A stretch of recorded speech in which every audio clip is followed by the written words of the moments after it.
झांसी की रानी Lakshmibai.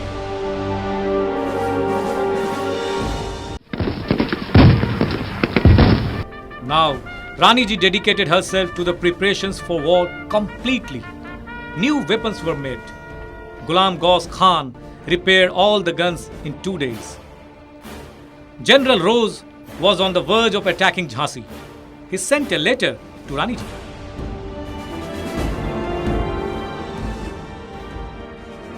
You, with Diwan Jawahar Singh, Diwan Raghunath Singh, Kumar Khuda Baksh and Moti Bai, come to company office and surrender, or the consequences will be deadly.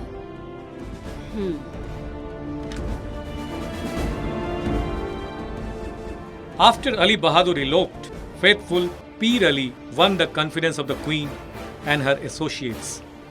But he was a mole in the fort. So, when Rani ji gave a reply letter to General Rose's courier, Peer Ali convinced Rani ji to leave with the courier.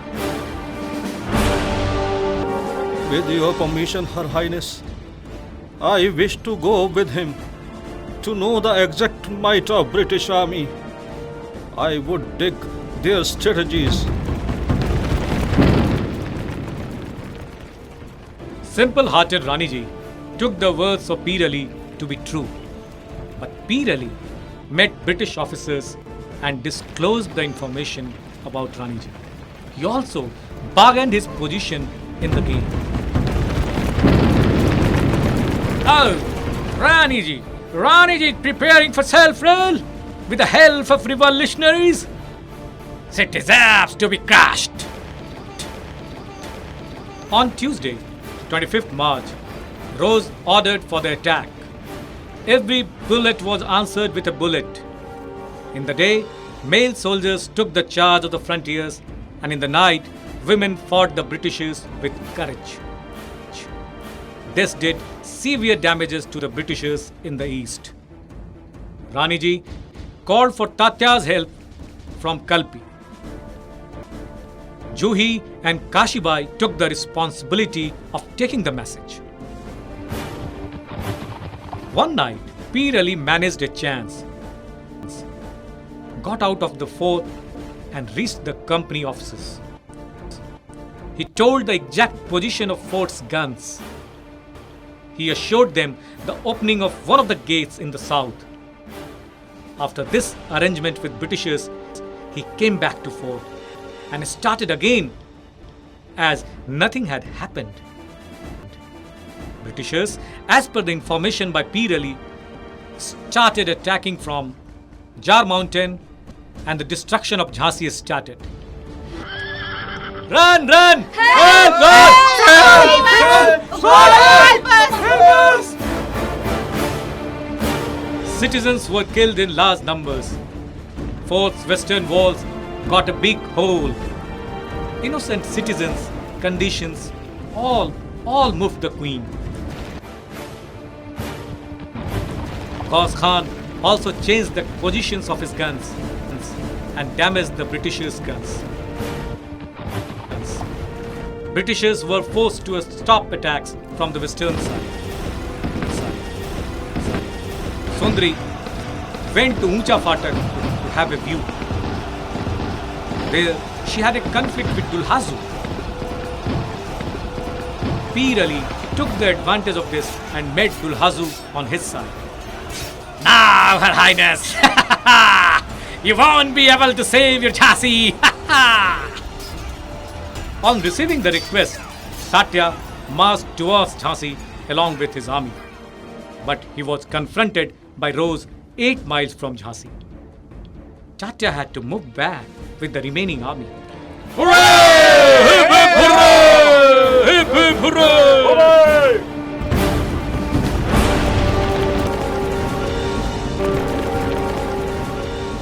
The British army near the fort, Dulhazu came down and started breaking the locks of the doors. Sundri also came down with sword in her hand and confronted Dulhazu.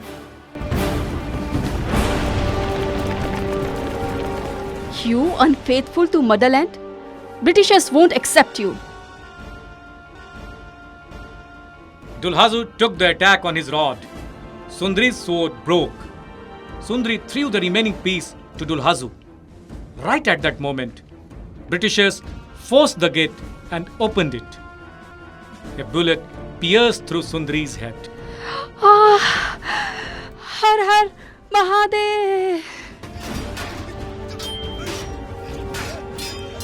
One after another, Queen's faithfuls were being killed. Motibai, Khuda Bakhsh, Ghulam Ghaus had already paid their supreme sacrifice to the motherland. Their death had shaken the Queen. But she quickly composed herself and collected the city's responsible persons. Only 400 are left of the 4,000 soldiers. Britishers have rounded the fort. In a day or two, they will enter the fort. Who will remain? Who will be slaughtered? It is better to go to ammunition room and finish myself. At this moment, Nana Bhopatkar reminded Raniji of her duty.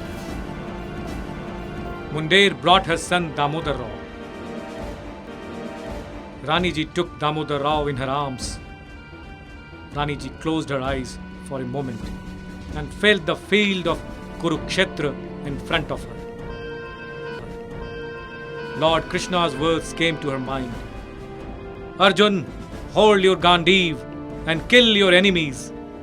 Raniji opened her eyes and touched the feet of Nana Bhopatkar. Please, pardon me, Nana Sahib. Forgive me for this momentary weakness. I take this oath that I will fight till the end of my life. Raniji took her battalion along and left the fort. She reached near river in the early morning. She had just finished her daily chores that Lieutenant Baker came along with his soldiers. Raniji made him flee, defeated. Near midnight, Raniji reached Kalpi. Rose also reached there along his brigadier. He attacked Raniji.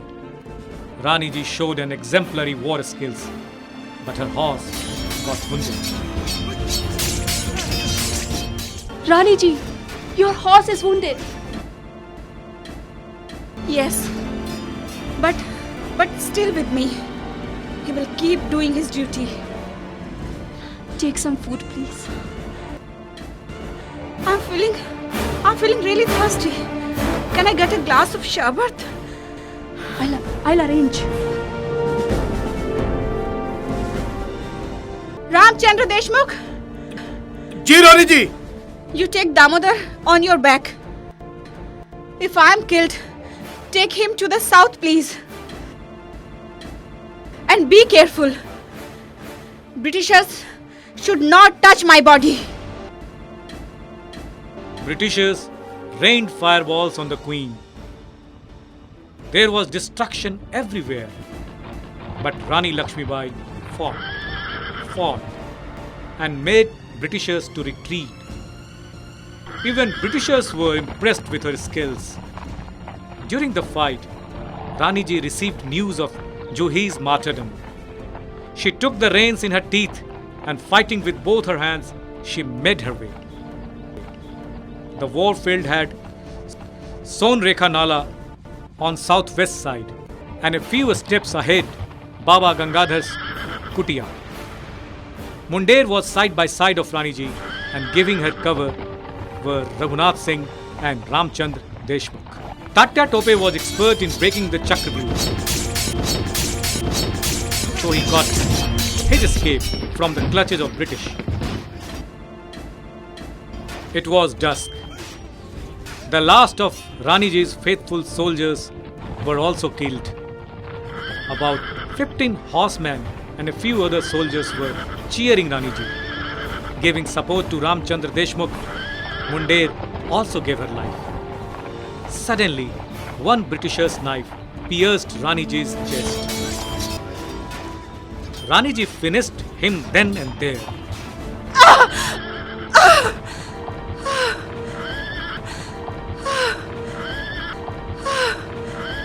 My death will give life to the freedom movement.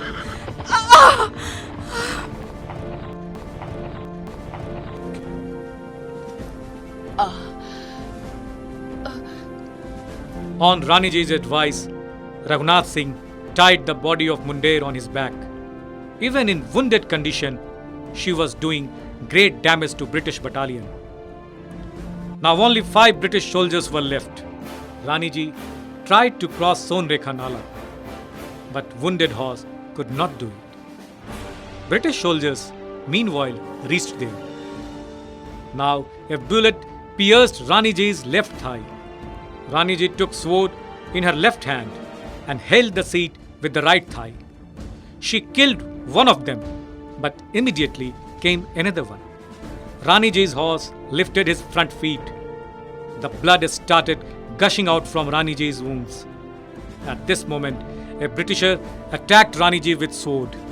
It hit right side of her head with force. She was a little shaken but killed the attacker again. Right then, Raniji's faithful Gul Muhammad reached there and the remaining Britishers fled away. Ya Ali! Raniji was still taking her breath but was unconscious. With tears in his eyes, Deshmukh got Damodar Rao down and rested Raniji on his uniform. Unconscious Raniji uttered only this. Har Har Mahadev. Om Vasudevaya Namah. Tahti Nainam. Raniji left this world, but she had immortalized herself. Everybody was in tears.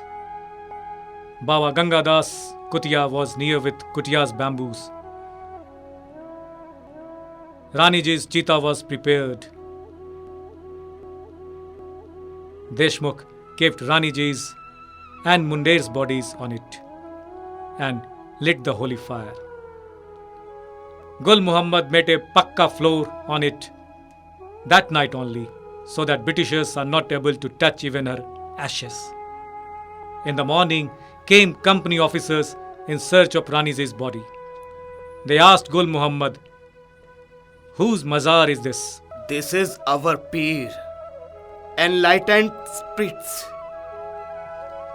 At the small age of 22 years and 7 months, Rani Lakshmibai gave her supreme sacrifice at the altar of freedom struggle.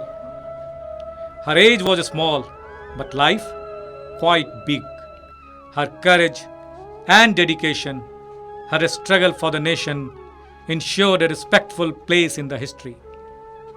Her name is an inspiration even today for the young generation to work for the nation and make country proud.